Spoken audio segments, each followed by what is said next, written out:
Oh my God. Oh, look at that. Holy smokes, man.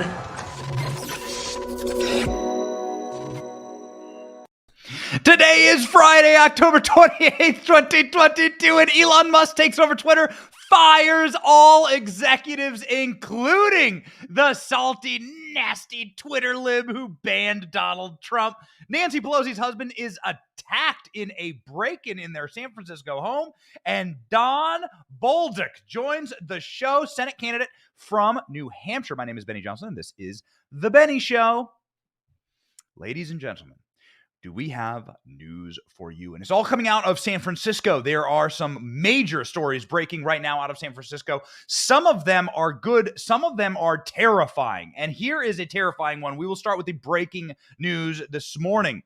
A man named Paul Pelosi, who recently pled guilty to drunk driving and was able to essentially skate on all charges for his drunk driving that endangered his fellow Californians. This man is married to Nancy Pelosi, insider trading scion, was attacked in his home this morning in San Francisco. Early this morning, an assistant to Pelosi broke the news and said that Mr. Pelosi was violently assaulted inside of their home in San Francisco. Now there's an investigation involving the FBI and the Capitol Police, along with the San Francisco Police.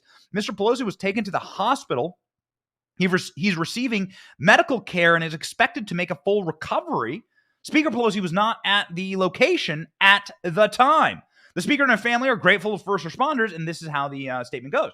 So what does this mean? Well, one, it means what we will always practice on the show. It doesn't matter if people get COVID. It doesn't matter if something like Rochelle Walensky, quintuple vaccinated Rochelle Walensky gets COVID. We don't wish her ill. We wish people who live in America well, including Paul Pelosi. We don't want any harm to ever befall our fellow Americans. That's because we are not in the sunken place. We are not darkened souls. We still have light inside of our eyeballs and our hearts. We don't wish ill on anyone, so we wish Paul Pelosi a speedy recovery. However, you must pivot, specifically on this show, because we were just in San Francisco and we were just at Nancy Pelosi's neighborhood. Nancy Pelosi lives on Billionaires Row in San Francisco. It is one of the poshest, nicest, most beautiful neighborhoods I've ever been in. It is at the very tip top of a large hill in San Francisco. Now, we were doing a documentary called Nancy's Mansions, and it's all about the enormous amount of wealth that Nancy Pelosi has accumulated over insider trading, over her long, storied career of insider trading. She hasn't had a storied career in Congress. She's never done anything good for the American people in Congress. She's done things good for herself, and it's bought her houses on Billionaires Row. This is what should be a safe place in San Francisco. And let me tell you a little something. It's not. And we found out the hard way. We tried to warn the Pelosis, to be quite honest. If I may, we literally tried to warn the Pelosis by going public with what happened to us while we were filming our special called Nancy's Mansions, which will be out in the coming weeks. Okay, we're going to follow this story and make sure that we're sensitive to the timing and so on. But ladies and gentlemen, this is a major problem for our team as we were burglarized in front of Nancy Pelosi's house. We went on social media. We tried to warn the Pelosis that they were overseeing the rot and the unsafe, horrible conditions for people of San Francisco. We have detailed those conditions, of course. We have shown you the homeless population. We have shown you the drug problems. The Pelosi's time in San Francisco has essentially turned that city into like Gotham before Batman. And now look what's happened. Just like in the new Batman. Like it's bad. Listen, we're saying it's bad. We wish Paul Pelosi a speedy recovery, but what is the reason for this attack? The reason for this attack is how unsafe it is under this leadership that specifically allows no cash bail. You can commit any crime you want, open drug use, open vagrancy, open criminality, all throughout the city. These are policies that were put in place by Democrats. And so we were burglarized in front of Nancy Pelosi's house. We tried to warn them that not even their own neighborhood was safe. Watch.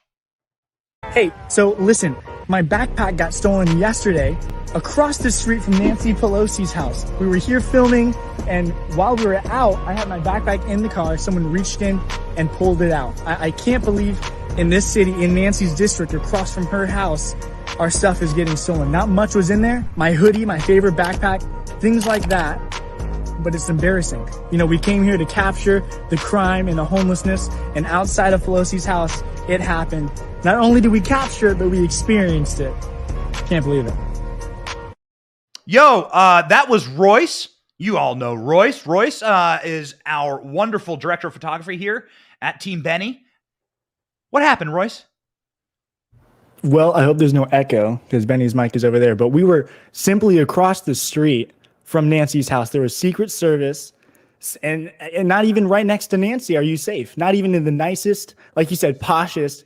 I think you said in the video, which everyone will see soon, where the 1% of the 1% live, where they are, they're not even safe from the crime that's happened in that city and begins to grow and all that stuff. It's not fun. And I miss my backpack. Well, how did it, I mean, final question, how did it make you feel? Like, because we were just filming, you were doing your job, and we were inside of this very nice neighborhood, and then we come back, and all your stuff's gone. Somebody reached in, grabbed your stuff, and there's some homeless dude with your backpack, your Dunder Mifflin hoodie, wandering around, doing drugs in San Francisco right now, thinking, man, Nancy Pelosi's neighborhood, good hunting grounds. Well, you know, I feel like I'm missing some. I had that backpack for like 4 years since I was 16. That Dunder Mifflin hoodie I've had, you know, that was like a sentimental piece. Me and my wife now, we had matching hoodies. Now that's gone. So for someone, you know, they never know what they're going to get, but it hurts people regardless of how expensive it was. It doesn't matter what it was. You know, it's hard to lose something that was yours, and it doesn't change for this scenario.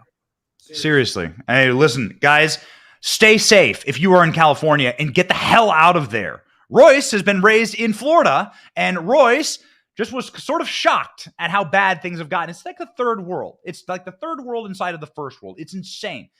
Different countries between Florida and California. Different countries. You should immigrate and leave your garbage policies with you. Again, we will end by simply saying we do not wish anyone ill. We hope that Paul Pelosi, nothing bad happens to him. But ladies and gentlemen, if you continue to touch the stove, and you continue to watch that the stove is hot, and you do not listen to shows like this saying the stove will burn you, and it's on, and it's flaming, and it's red hot, and you're the one cranking up the heat, and then you put your hand on it, and you burn yourself, don't come crying to us, man. Don't come crying to us. Okay? These are Democrat policies that lead to hell for everyone. And you know what? Maybe when it starts affecting the richer neighborhoods, which is exactly where Nancy Pelosi lives, Billionaires Row, maybe things will change. It needs to change.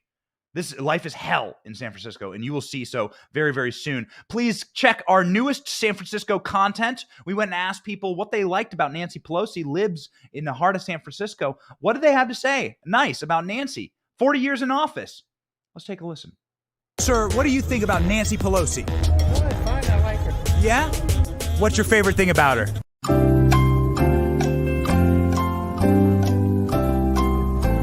Can't think of offhand. I don't follow politics. She's been in office for 40 years, so you'd think she'd have an accomplishment. Oh, I'm sure she has. She wouldn't be there for 40 years. Hey, your skin is hanging off your bones. Is that letter? I like her. Yeah? What's your favorite thing that she's done in politics? She's been in politics for 40 years. I don't know one I can name right now. Has Nancy Pelosi ever done anything for you?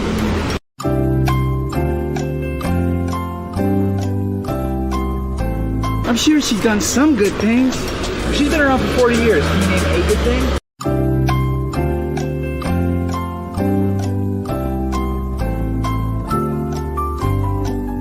There's got to be something.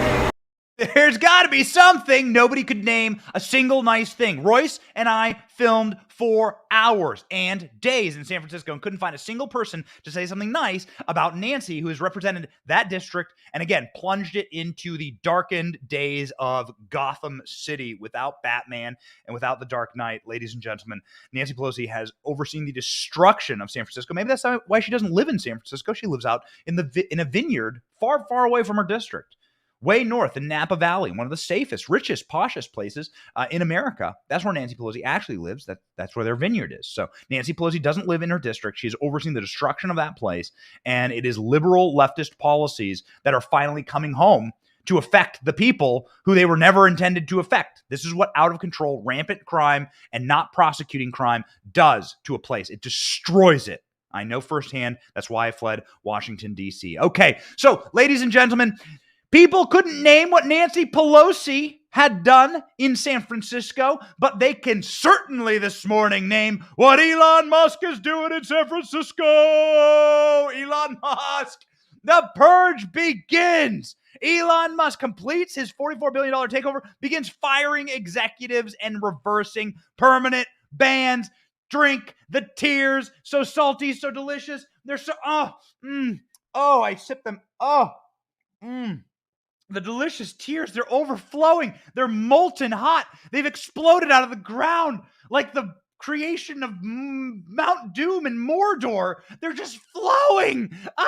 Follow the breaking news here, and it's delicious. This is a Fox News alert. Elon Musk officially owns Twitter.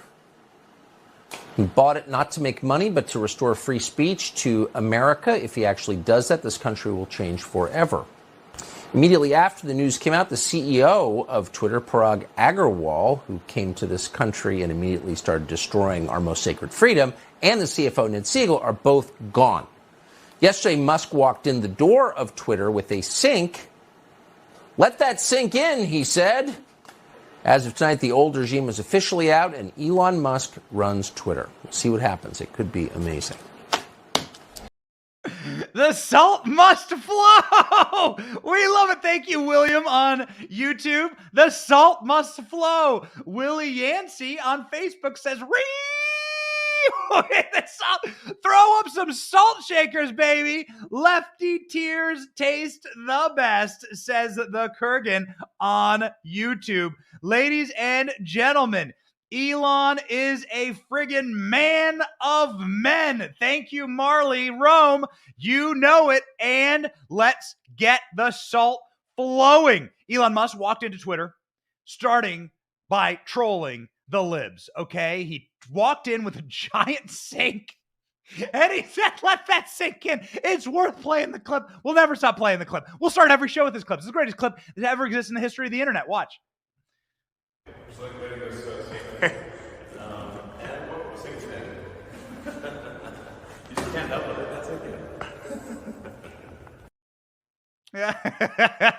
Let the sink in. Ladies and gentlemen, we live throw up those sweet, sweet salt shakers. Karen Stell says, I love liberal tears for breakfast on Facebook, lady. Let's go. Let's do this thing. So Elon Musk, first act, he fires the CEO, Parag Agrawal. Second act, he fires Vijaya Gadde, who is this nasty, vicious lib who is the one who was in charge of Twitter health and safety.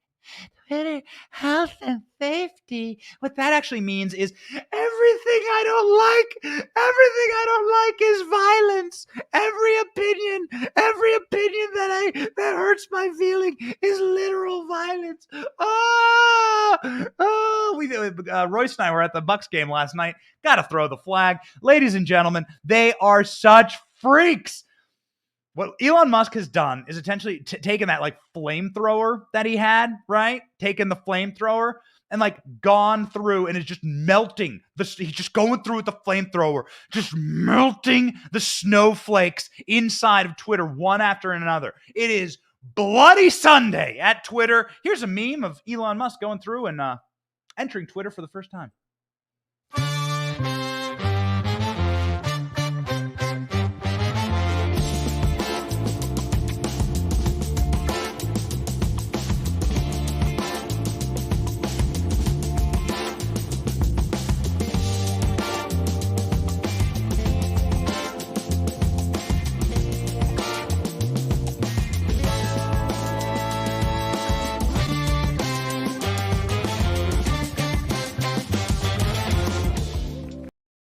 Their tears are freshly squeezed. Thanks, Bill, on Facebook.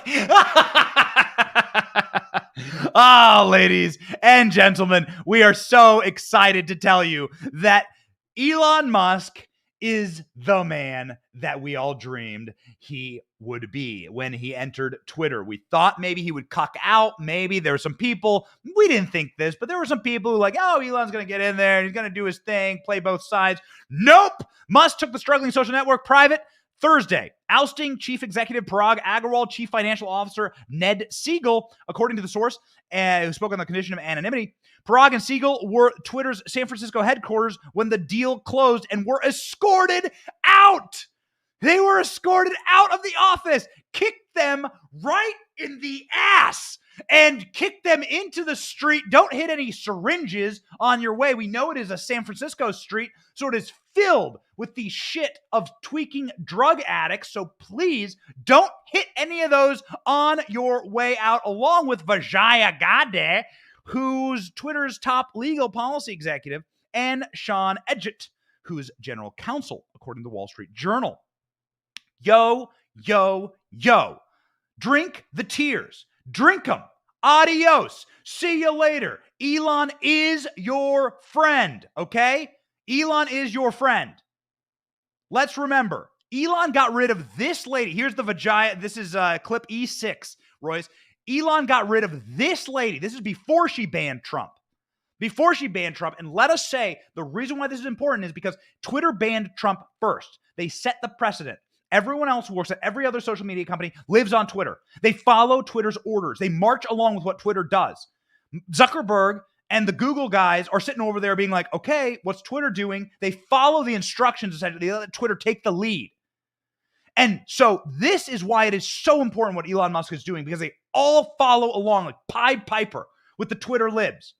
This lib in particular, Vijaya Gadde, is so nasty and could not answer simple questions that were asked to her by Tim Pool a couple years ago on the Joe Rogan podcast. Went like this. With a list of private phone numbers, addresses, yet Kathy Griffin, she's fine. The guy who threatened the lives of these kids in Covington and said, lock them in the school and burn it down, you did nothing. I mean, he got suspended, he had to take his tweets down. Was he banned for threatening the lives of kids? Absolutely not. So again, we have, and I'm happy to talk about all these details. We have our policies that are meant to protect people, and they're meant to enable free expression as long as you're not trying to silence somebody else. Now, we take a variety of different enforcement mechanisms around that. Sometimes you get warned. Sometimes your tweet is forced to be deleted.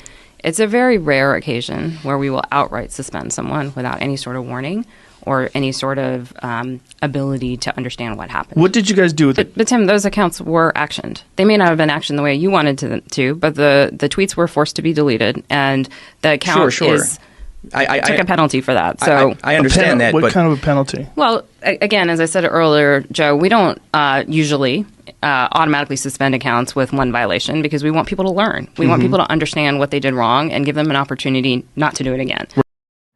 So this is the kind of person who is so broken in her brain that she has a duality. She lives a duality. She thinks that she is protecting people on Twitter. She thinks she's protecting the narrative and that she's saving people, when at the exact same time, she is utterly looking the other direction when libs commit probably prosecutable offenses. You know how many death threats we get on Twitter a day? You know how many death threats we get in our DMs? Our DMs are open on Twitter.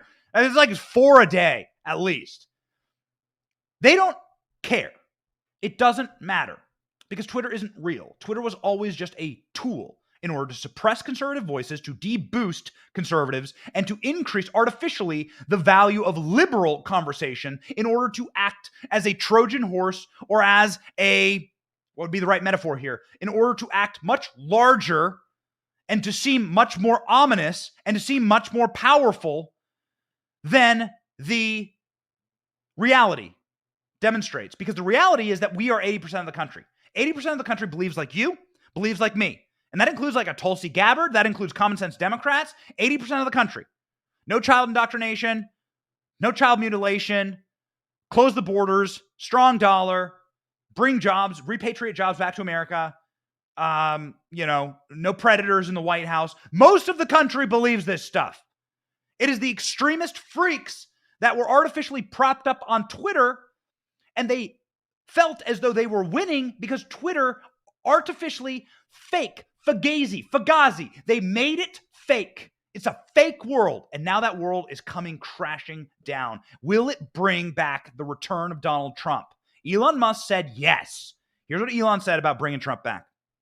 And the final question, and this is really the toupeed elephant in the room, are you planning to let Donald Trump back on?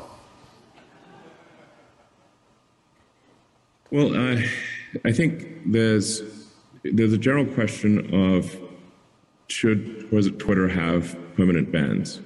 And, you know, I've talked with Jack Dorsey about this, and he and I are of the same mind, which is that permanent bans should be extremely rare and really reserved for people where they're trying to, for accounts that are bots or spam scam accounts.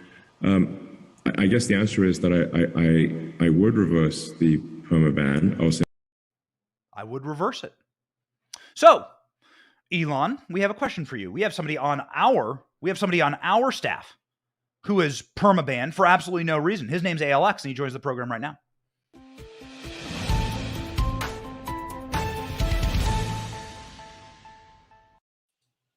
ALX is the executive producer of this show, our Newsmax show. He is our longest serving employee here at Team Benny, and he is a legend. ALX, how did your legend begin with you versus Twitter?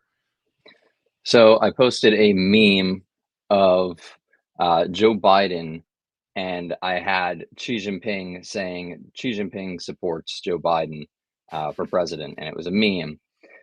10 minutes later, I found my account was suspended.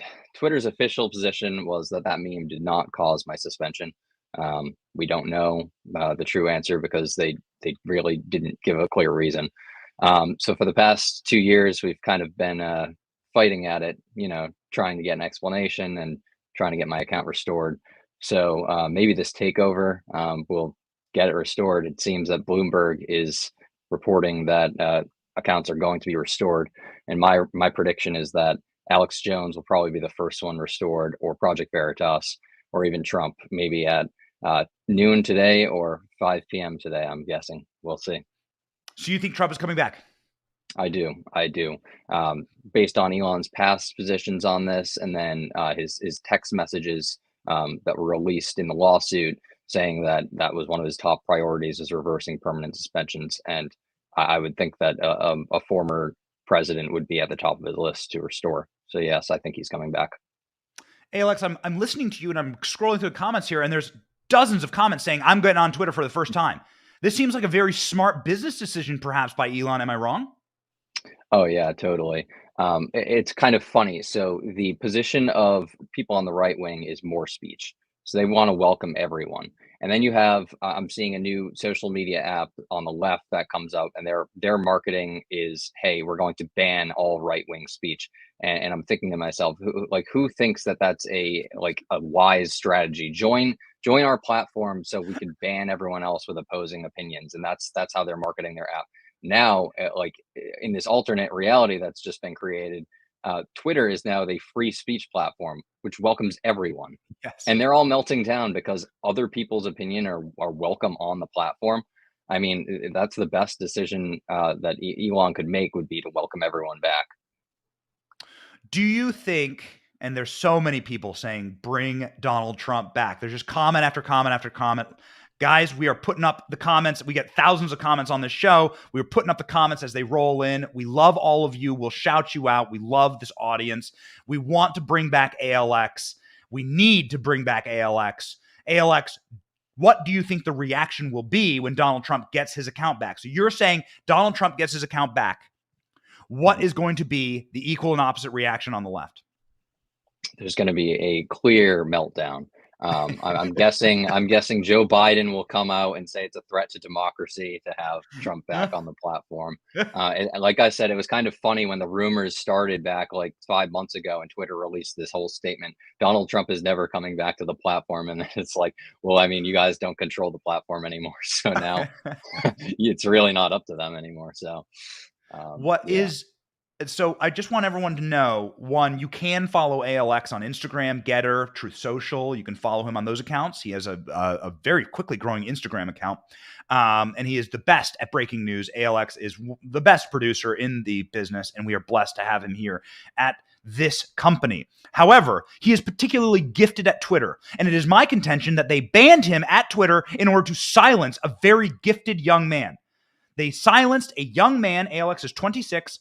And they wanted to kneecap and, quite frankly, almost kill the career of ALX because he was so good at his job. And ALX, you don't have to compliment yourself. I'll be happy to do it. Okay. ALX has worked with me for 3-4 years now. ALX, they tried to kneecap his career, and now he is coming back roaring, stronger, and better than ever. I want to thank the audience, because it's the audience that didn't allow this to happen. Because of the audience, it's people like ALX and other young conservatives. We have a team of 15 here at Benny Media, a team of 15 meme makers, graphic designers, videographers, Royce. You all keep us going, and you keep these young conservatives employed. So thank you. I see all the comments here. Everyone's saying Elon rocks. But ladies and gentlemen, it's you who actually rock. You keep this possible, even when in the worst of days. And so here's what I would ask ALX as a final question. One, what will be your first tweet when you are welcome back? And then two, what will people get when they flood to ALX to follow your account once more? I haven't quite decided my first tweet. I kind of just don't want to jinx it by writing one. I'll wait until it's back, and then I'll write one. But I'm thinking of a good one, and then I'm going to probably retweet any tweet that I see supporting my return. So I'm looking forward to people welcoming me back, and I'll retweet everyone I see. All right, let's clip it. Tweet it at Elon. Elon Musk has responded to us probably like close to a half dozen times on Twitter. Yeah, so he definitely follows. He definitely follows the TikTok of what we're saying. So let's make sure we get ALX back. Bring them all back. If they did not commit a crime, bring them all back. All of them. Alex Jones, Donald Trump, Roger Stone. Who else? What are some of our favorites, ALX? Milo. Yep. Yeah, Project Veritas. Everyone that I can think of. Yep. Salty Army. Ladies and gentlemen, let's go in for ALX. Let's bring this man back. He is our boy. Thank you, ALX, for being on the program and also making this program possible every day. Thank you so much for having me, Benny. All right, ladies and gentlemen.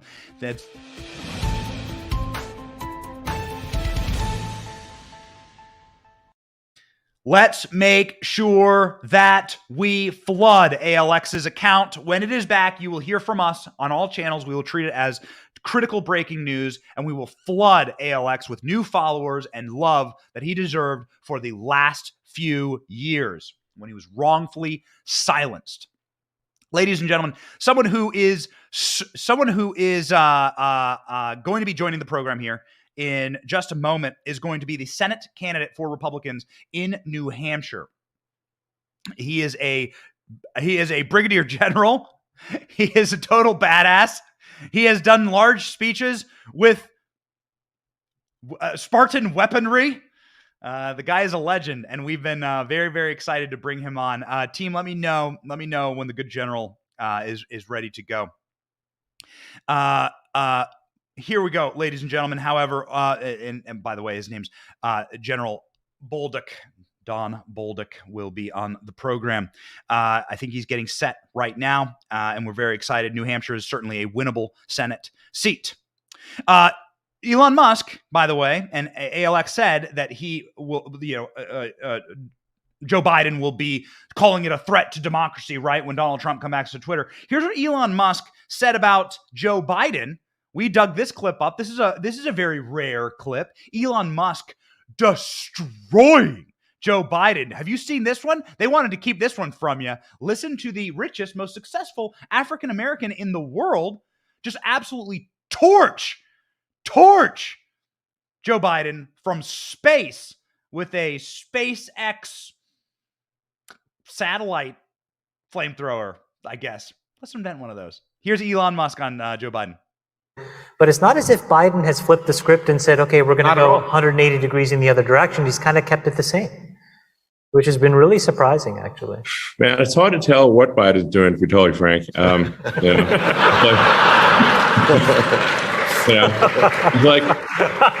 feel like it's weekend at Bernie's. The real president is whoever controls the teleprompter. It's like the path to power is the path to the teleprompter. Because then he just reads the teleprompter. So I do feel like if somebody would accidentally lean on the teleprompter, it's going to be like Anchorman. It's going to be like QQQ ASDF 123 type of thing. I mean, in fairness to Biden, he hasn't been napping as much as he needs to, but it's hard to say these sort of things that are getting done. This administration it doesn't seem to get a lot. So, here's Elon Musk. The path to the presidency is the path to the teleprompter. And he's talking there with lib bros. He's talking with the lib bros, okay? And they're roasting Biden. And the entire audience is laughing at this clown show president that we have. What does President Donald Trump have to say about all this? Donald Trump just weighed in literally moments ago on Truth Social. Finally, there was a fake quote going around from Trump. Wasn't real. So we fact checked that. Not on the program. Actual fact check. Here's the real quote from Donald Trump on Truth Social. Truth Social has become somewhat of a phenomenon. Last week it had bigger numbers than all other platforms, TikTok, Twitter, Facebook, and the rest. I'm not sure what that exactly means, what metric he's using there. It was the number one app in Google, in the Google Play Store. We do know that. It also looks and works better to my eye. I am very happy that Twitter is now in sane hands and will no longer be run by radical left lunatics, maniacs that truly hate your country. Twitter must now work hard to rid itself of the bots and the fake accounts that hurt it so badly. It will be smaller, but better. I love truth. So this is Donald Trump, of course, hedging against his own Twitter, against his own social media platform, Truth Social. We are also on Truth Social. I'm sure you have an account on Truth Social. I'm not trying to knock Truth Social here. We're just trying to celebrate more free speech on Twitter. Donald Trump, of course, opening up the door for him to come back to Twitter. So will Donald Trump be reinstated? Elon Musk says so. And we also have sources on Donald Trump's campaign staff that say, yeah, absolutely. Are you kidding me? Of course Donald Trump's going to re-accept those 88 million followers and more so. Ladies and gentlemen, it's going to be epic. Donald Trump is totally coming back. And Donald Trump says they should get rid of the bots. And they are. Check this out from Kyle Becker. This is wild stuff, man. Kyle Becker is tracking the engagement on very famous lefty accounts that normally go super viral.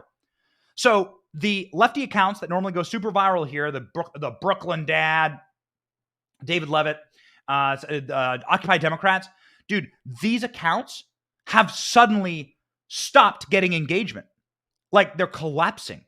These accounts are being destroyed in real time. You are beginning to see the influencers exposed for what they are, which is fake, fraudulent accounts with fraudulent engagement. Scroll down a little bit, Royce, on this. OOS, they got Biden too. Check it out. Can we click on this image? Okay, so this is Joe Biden. This is Joe Biden before the takeover. So you can we scroll down a little bit? Oh, okay. So at the bottom of the image, you can see, essentially what you can see is his numbers continue to deplete. Like his numbers are depleting in real time for his engagement on his account. And Kyle Becker is going through and essentially cataloging how the left has suddenly, whoosh, all the air is out of their balloon. Everything's like all the air is just completely gone out of leftist Twitter. Whew, evaporated. You want to know why? Because it was fake from the beginning. It was all fake. Fugazi, fake. It wasn't real. Just like working at Twitter isn't actually real. We came across this wild clip of a Twitter employee wandering through their office and showing you exactly how Twitter people live. So Twitter, a company that loses money year over year, millions of dollars. The people at Twitter essentially live inside of adult daycare with like go-go juice fountains, meditation rooms, yogi rooms. Seriously, watch this clip and tell me if this is exactly what you think a Marxist utopia looks like for a company that essentially steals money from capitalist investors and then plunges it into its lazy, smelly, bearded, ramen noodle-stained t-shirt Marxists who work at the company. Twitter was in need of major reshuffling and major overhauls, and a video like this just proves exactly that. Watch. Welcome to a day in my life as a Twitter employee. So this past week went to SF for the first time at a Twitter office, badged in. Honestly, took a moment to just soak everything in. What a blessing. Also started my morning off with an iced matcha from the Purge. Then I had a meeting, so quickly scheduled one of these little pod rooms, which were so cool. They're literally noise canceling. Took my meeting, got ready for lunch. Look how delicious this food looks. Oh my goodness, I was so overwhelmed. Then made my way down to this log cabin area. I don't know what this is, but it was really cool. Played some foosball with my friends to kind of unwind a bit. Also found this really cool meditation room that I thought was super neat. I didn't do any yoga, but they have this yoga room if you are a yogi, so also thought that was really cool. Had a couple more meetings in the afternoon, had a ton of projects that we needed to knock out. Say hi to my teammates. Went to the library to kind of get some more work done. Obviously had to have our afternoon coffee, so made some espresso. And then before leaving for the day, had some red wine that's on tap. Went up to the rooftop and just honestly enjoyed the beautiful weather. So awesome trip. I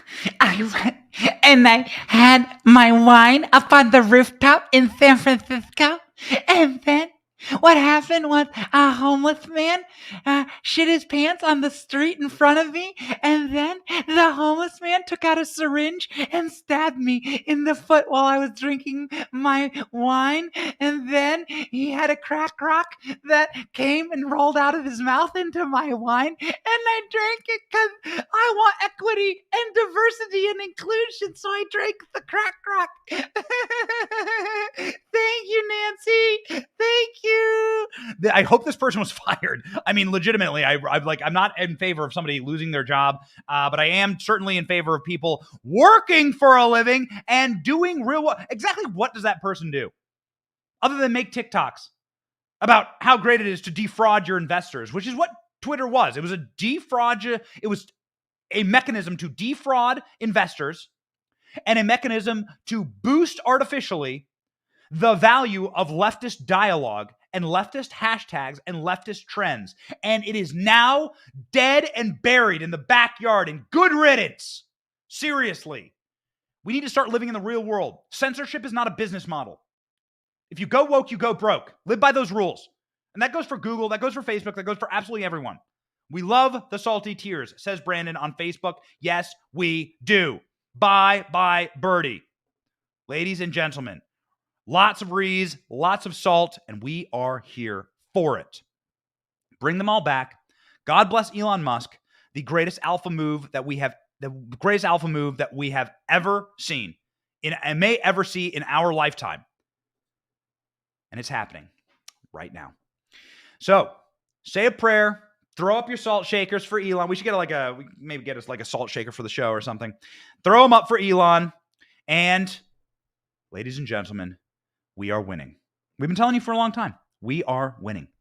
Somebody who is also winning and somebody who should absolutely win his race for Senate, all-important Senate seat in New Hampshire, is wonderful candidate for that race, General Don Bolduc.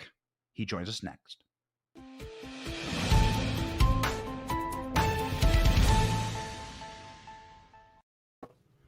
The good general is here.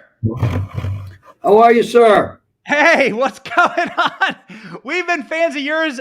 We had a few technical issues, by the way, getting to the good general. So we needed to pause for a moment and get our technology. Now it seems like we are connected and live and good. And we are a little bit demurred that you don't have your shield with you with all the arrows in it. We were hoping that would make an appearance during this live. Well, I should have brought it, and I love that shield. We took all the arrows from everybody, and we won. So we're pretty proud of that. We're proud of the Granite Staters that we worked with for over 2 years campaigning, a truly grassroots campaign, connecting with everybody across the state. My wife and I visiting all, towns and cities in the state multiple times. That's the way to win. That's how we're going to win the general election, because Senator Hassan is out there hiding. She's afraid to stand up for her record because it's done nothing but hurt Granite Staters and Americans. Yeah, it does. I've been to New Hampshire many times. I love that state. It's a free state. Live free or die is the state motto. And Love she it. really is not in step with the people of New Hampshire. This is like a very conservative state with a lot of like pride in the fact that it is independent and free thinking and disconnected from the scum in Washington, D.C. Yeah, she's lost her way. 20 years of being a career politician has taken its toll on her ability to recognize her responsibility, which is public service. You work for the people, not the other way around. She's allowed special interests to drive everything she does, along with lobbyists and very wealthy political elite. She's invested $30 million in the campaign, and that $30 million doesn't come from people in New Hampshire. I have $1 million. She has $30 million, right? We won the primary on less than 500,000. People have said I'm not a serious candidate because I don't have a lot of money. Well, we did it the right way, and we'll continue to do it the right way with a grassroots campaign. I've done 60 town halls between the primary and the general election. She hasn't done any town halls. And her last video was yesterday, and her last engagement with voters that support her were sine wave folks, and she did it by Zoom. I went out physically on the ground and thank my sine wavers. She does it via Zoom, and she just had a Democrat Zoom conference with the Cheshire Democrats hosted by a multi-billionaire from California, and it was billed as a Zoom spaghetti dinner. Now, I don't know about you, but I don't know how that happens. I go to my kitchen, you go to your kitchen, we cook up spaghetti, we get our favorite sauce, and then we sit down and talk about it. I'm really not sure how that works, but she's even figured out how to cost people money in a Zoom call during her election. So she is just out of touch. People know it, and that's why we have the momentum, and we're going to win. It does seem like you have the momentum. Let's roll the latest polls here. Check this out. Case in point, that senatorial race, Maggie Hassan, Don Bolduc, just the latest Emerson poll, right? This is our Fox News power rankings that still has this lean D right now. But if you take a look at some of the most recent pollings in this race, Don Bolduc has come up 5 points. Maggie Hassan's come down 3 points, really tightening this race right now, only 3 points apart there within the margin of error. So as we watch that race closely, some of the key issues that voters are watching in New Hampshire: economy, number one. Cost of living is a big one for folks there as well, especially with those home heating costs. Abortion still double digits there, 25%. Threats to democracy also double digits at 17%. Healthcare number 4 on that list at 8%. And we also look at New Hampshire's unemployment rate, and it is worth pointing out the unemployment rate in New Hampshire is significantly below the national average at 2.2%, which makes this more of a cost of living conversation that they're having in that state, especially when you look at the rising price of things like gasoline. Gas at the state level is below the national average, but still up more than $1 since President Biden took office. So that is a big one to watch. Are you seeing this? I mean, one, congratulations, because you, sir, sort of came out of nowhere. We know you have a storied career and you deserve the Senate seat because you've worked for it, and you obviously represent the people of New Hampshire, who are free-minded, liberty-minded people. But wow, You have absolutely closed the gap and are terrifying to the left right now. Well, yes, and they have worked to undermine the livelihoods of Granite Staters by the numbers. Reversing our energy independence to dependence, driving up inflation, open border policies, not enforcing legal immigration, the opioid crisis, mental health crisis, crime, fact that police officers, our police departments up here, all of them are short. Our state police is at an historic level of shortages. This just doesn't happen in New Hampshire. Certainly wasn't that way 2 years ago. People are choosing between heating and eating. It was 32 degrees here, on the seacoast when I woke up this morning. So it's much colder up north. And, we have natural gas shortages that are going to cause blackouts in the winter. Kids aren't going to be going to school because it's going to be too cold. And it's kind of like another lockdown, right? Using energy as a weapon and inflation as a weapon. And it's very, very dangerous. We saw it during COVID. There were no reasons for it then. We know that now.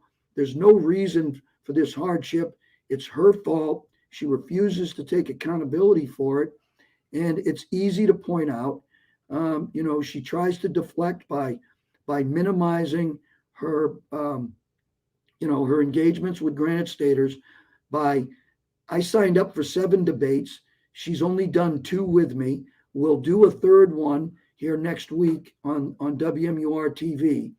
And all she does is consistently go back to issues that are not unimportant. But when you can't put 3 meals a day on the table for your children, and you can't heat your home, and you're worried about day-to-day living, and retirees have to go back home or have to go get second jobs and come out of retirement, you need to focus on that. And everything she has done has been voting for worsening of our children's safety and security and the livelihood of Granite Staters. It's got to stop. General, I can see why she wouldn't want to debate you. We watched the debate from 2 days ago, and talk about a blackout. This was a total knockout. If you don't follow the debates as closely as we do on this show, check out this incredible clip of the good general debating leftist lib who should not be representing this state, Maggie Hassan. I don't know how she can look Granite Staters in the eyes, knowing that they're making a choice between heating and eating.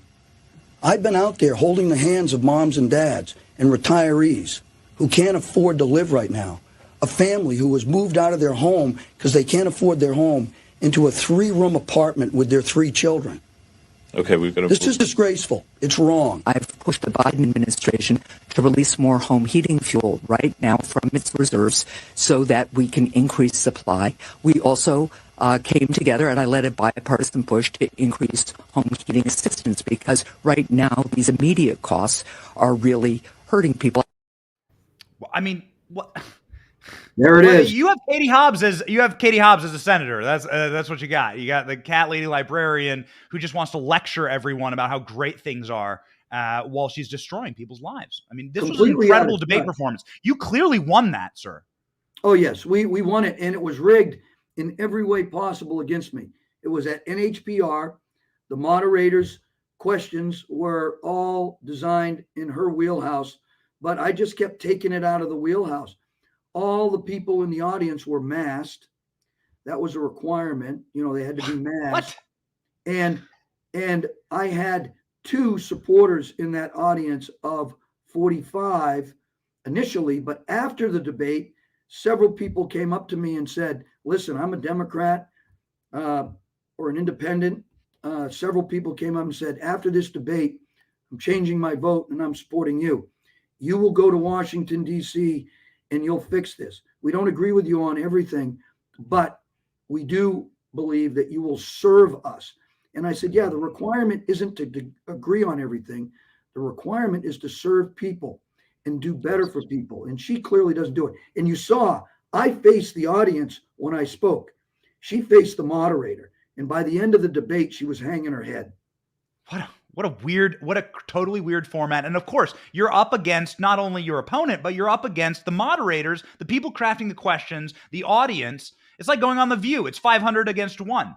But you know what those odds are. You got into our feed by using a Spartan shield and having the arrows in that shield. We have that clip. It was our favorite clip. We shared it everywhere. It went viral. For those who are not familiar, we want to play the clip, and then we want to end by talking about why you have this shield, your military service, and what you will do for the people of New Hampshire. Let's play the clip. Taken their arrows. We have successfully protected ourselves. You sent the biggest signal to the establishment tonight. Legend! We have taken their arrows. We love that energy. Well, that's what you need. I'm part of special operations. I did 10 tours in Afghanistan, served with the finest service members that our country has available. And I had that honor to do so. And everything that we do in special ops puts us in an environment where we're surrounded by the enemy and we're surrounded by the populace. And we try and do the right things to bring freedom and justice and to save people's lives. And that's no different here. We need freedom.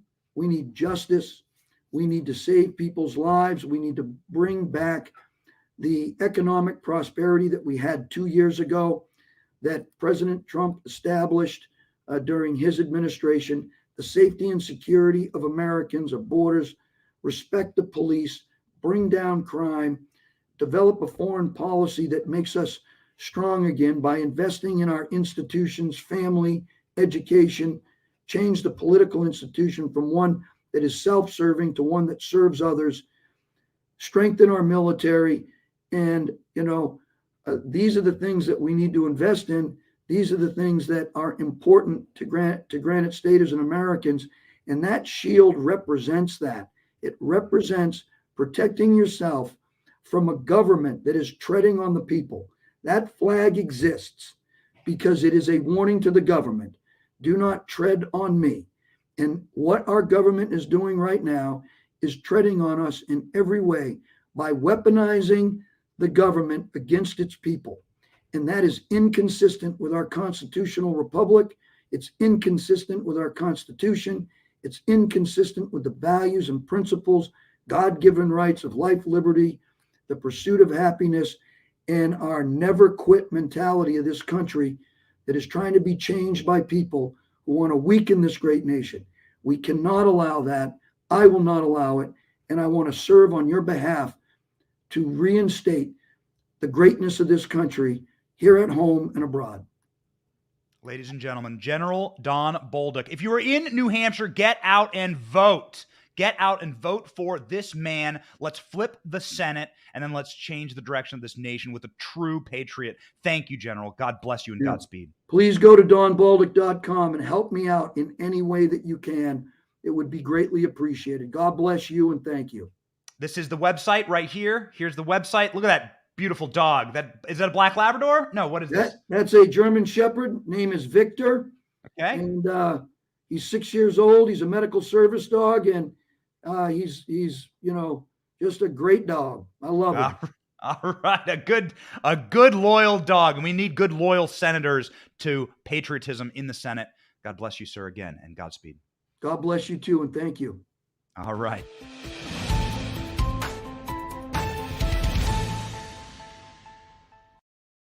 Ooh, baby, what a show, man. What a show. People at Twitter getting fired. Donald Trump coming back to Twitter. Republicans taking the Senate back, and they are running scared, baby. They're running scared. Hot Mike picked up Chuck Schumer yesterday, admitting to Biden that the Fetterman debate hurt their chances as a new poll shows that Dr. Oz is surging into the lead in Pennsylvania. Check out this Hot Mike clip. That seat, we're in danger of that seat. Taking effect. But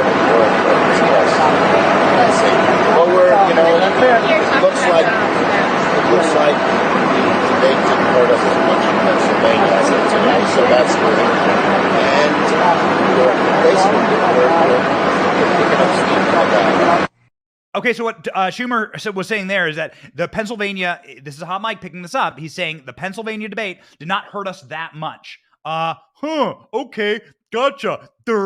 No, it did hurt you. Actually, Dr. Oz is up by 3 points in the first post-debate poll. 3 points on John Fetternuts, Fetterlump, whatever you want to call him, man. The guy is not alive. And we feel pity for him. We do. We feel pity for him. He has been taken advantage of. He has been abused by these witches, by these goblins who run the Democrat Party. Something very dark happening in the Democrat Party, man. These witches who like take advantage of their beleaguered and broken husbands for power and prestige. Jill Biden, looking at you. You can stop LARPing as Alice Cooper. Alice Cooper's time LARPing as first president as first lady must come to an end. It must come to an end. It must stop now. What's happening is so egregious. And you know what? I mean, I guess why should I give them good advice, right? Let Biden continue to say stuff like this on the trail. Here's Biden lying about gas. The most common price of gas in America is $3.39, down from over $5 when I took office. Okay. Down from $5 when you took office? What are you talking about? You sad old beleaguered dementia drooling patient in the corner who just had made a dirty bomb in his pants. Ladies and gentlemen, it's not appropriate what they're doing to Joe Biden. They're literally manhandling him on stage because he doesn't know where to go. Watch Joe Biden get manhandled in New York by the two New York Senator doofuses, some of the dumbest people in the Senate, man, Chris and Gillibrand, just grabbing the president and yanking him around like he's a meat puppet.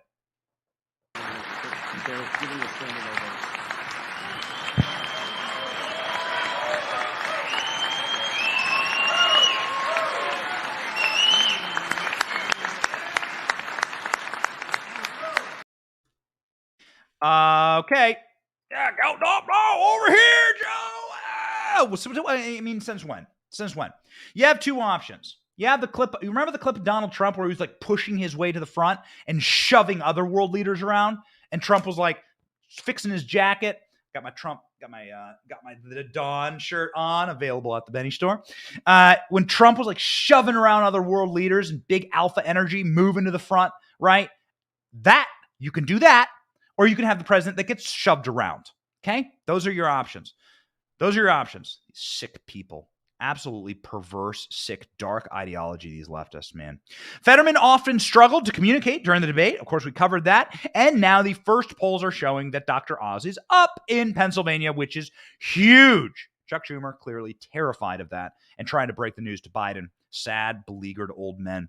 Joe Biden will need to be sitting in his wheelchair for this one. USA Today poll, GOP getting 40% of the Hispanic vote and 21% of the black vote. I have ruled. It's over. Judge Benny presiding. It's over. Our Judge Mallet actually says based on it. This was a gift from Rolls Royce over there running the show. Based. It's over, ladies and gentlemen. If you do not get 90+% of the black vote as Democrats, then you cannot win. You can't win nationally. You can't win locally. You can't win anything. But then you match that with 50% of Hispanics going to support Republicans on a generic ballot, naming parties but not individuals. Republican congressional candidates over Democrats, 49 to 45, a turnaround since the USA Today poll taken in July. All indicators are pointing towards a red nuclear meteorite from the red planet rolling through and crushing Dems, making them not a functional political party anymore. Check this out. This is wild. On the issue of inflation, in the feeling that the White House hasn't done enough to address it, is helping Republicans score major inroads among Hispanic and black voters, both demographic groups and that Democrats have long relied on for support. Now, 40% of Hispanics and 21% of blacks are backing Republican candidates. To compare that, Donald Trump carried 12% of blacks and 32% of Hispanics. So you're talking like a 25% increase from where Donald Trump had black and Hispanic support, which was historic, actually. Donald Trump had historic numbers of black and Hispanic support, and now it is still skyrocketing. Well, this seems like a very bad political strategy, okay? So what happened was Barack Obama got in. He decided we're just going to say that we hate white people for the rest of time. That's going to be the Democrat policy. We hate whitey. We hate whitey. We hate all white people. And that's what we're going to run on.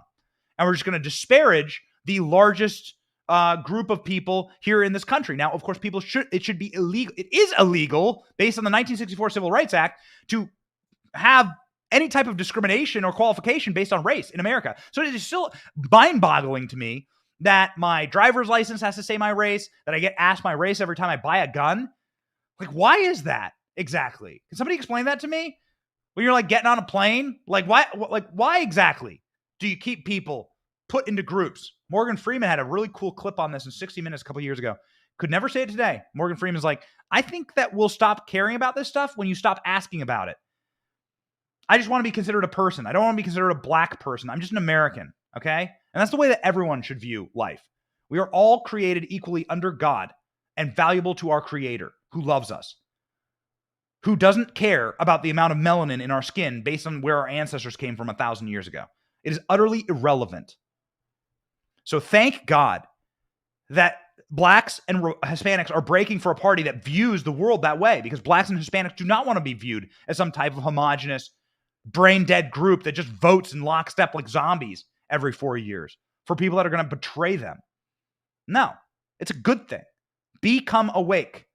Become awake, not woke. And the woke are saying, so now Democrats are losing. They're losing blacks. They're losing Hispanics. And of course, they've told white people that you're the worst thing to ever. You're a plague on humanity. It's going to be a really great. So who exactly is going to vote Democrat? You have now betrayed all of your functional, conceivable base of support. That's a bold strategy, Cotton. Let's see if it pays off. It's definitely not going to pay off. It's going to lend itself to the destruction of the Democrat Party as a functional political. They're just going to have to rebrand. They're going to have to just throw the thing in the trash where it belongs, and they're just going to have to rebrand. They're going to fraction. You're going to split off the AOC Bernie Sanders wing. You're going to get them like the corporate, moderate, mushy Democrat wing. Everyone's going to break. They're all going to infight. It's going to be glorious. And we're going to follow it all here. The only people that'll be left voting Democrat is going to be like Vijaya Gade standing there in a bread line after getting her ass handed to her by Elon Musk and kicked out into the street, into the cold to go fight the vagrants in San Francisco with broken syringes. Good riddance. Republicans take 4-point lead with 11 days until midterms. GOP gains more momentum as voters zero in on inflation and Democrats try to avoid red tsunami. Red tsunami, I like that, from the Daily Mail. Here we go, ladies and gentlemen. It is here. Republicans have rebounded in the polls. Sorry about that. Rebounded in the polls. Democrats continue to flail on inflation and the economy in the final days. This is exactly the time where you should be making your closing argument. There is no closing argument. It's just Joe Biden going, and John Fetterman going, and they're both they're like, that's how they talk to each other. Okay, that's their closing argument. All right, their closing argument is John Fetterman going, hello everyone, good night, to start his debate. That's it. It's crunch time in 2022 midterms, elections, and Democrats are scrambling to avoid a red tsunami by deploying President Joe Biden and Kamala Harris, former President Barack Obama, across the country. New Suffolk University poll shows that nearly half of the voters would cast their ballots for Republican candidates, and only 44, not even 45% of candidates for Democrats. The lead falls outside of the poll's margin of error. So this is a definitive poll. By late July, Democrats have a 4-point lead in Republicans, 44 to 40%, which has now flipped in the countdown to Election Day. Other surveys also show that Republicans are winning in the generic ballot. Siena College and New York Times October survey found Republicans with a 4-point advantage. It cannot be overstated how much these liberal suppression polls showing that Republicans are going to win is going to just absolutely blow my mind for the rest of my life. Suffolk University USA Today poll shows that the majority of voters rank inflation as the number one issue in the economy. Abortion came in number 2. Okay, well, that doesn't seem right. I've seen a lot of polls that disparage that, but I've never seen anything like this. Siena College, New York Times, suppression poll showing that Republicans have a 4-point advantage. And how we're going to keep that advantage? We're going to get out, we're going to vote, and then it doesn't end. That's when the work actually begins. The problem with Republicans is that they vote, we elect these guys, and it's like, can you repeal Obamacare, please? And they're like, huh? No, I think we'll do tax cuts for corporations. People need more private jet. Like, no, there are specific issues that you're going to do now that we give you power. And we're going to hold you. We're going to grab you by the balls and by the back of the neck, and we're going to force you to do these issues. Investigate the Biden crime family. Investigate Dr. Fauci. Finish the wall. Repatriate American jobs back from China. Make China the global enemy that it is, and make that our national security footing, and then begin by destroying the Department of Education. I mean, I could go through the list. You can get rid of the Department of Education, Department of Energy. A lot of drilling, fracking to do. There are so many wonderful things that can be done. For instance, following the law. And if you break the law, then you go to jail. Very harsh penalties for criminals. It's got to happen. And we're going to make it happen because we are activated, motivated, and we are gathering together. It's a wonderful thing, this movement, and it's a wonderful thing being able to do this show every single day. We thank all of you. And if you can't get enough, Benny, I will be live on Nerdrotic's channel tonight. Nerdrotic, one of my favorite creators. He is in Orlando, and we are going to be doing Friday Night Tights on his channel, so please check that out. And we very much look forward to meeting one of our internet heroes. I really do love that dude and his content. It is a wonderful thing to see all of these indicators for freedom happening. And now that just means the work begins. So let us go about the work of saving this nation. Let us get our priorities straight. God, family, country. Let us stay free men and women because we were born that way. That's the way God designed it. And ladies and gentlemen, we are going to save this place for us, for our children, for our children's children. It is our solemn duty, our sacred right. God bless you. Have a wonderful weekend. My name is Benny Johnson. This is The Benny Show.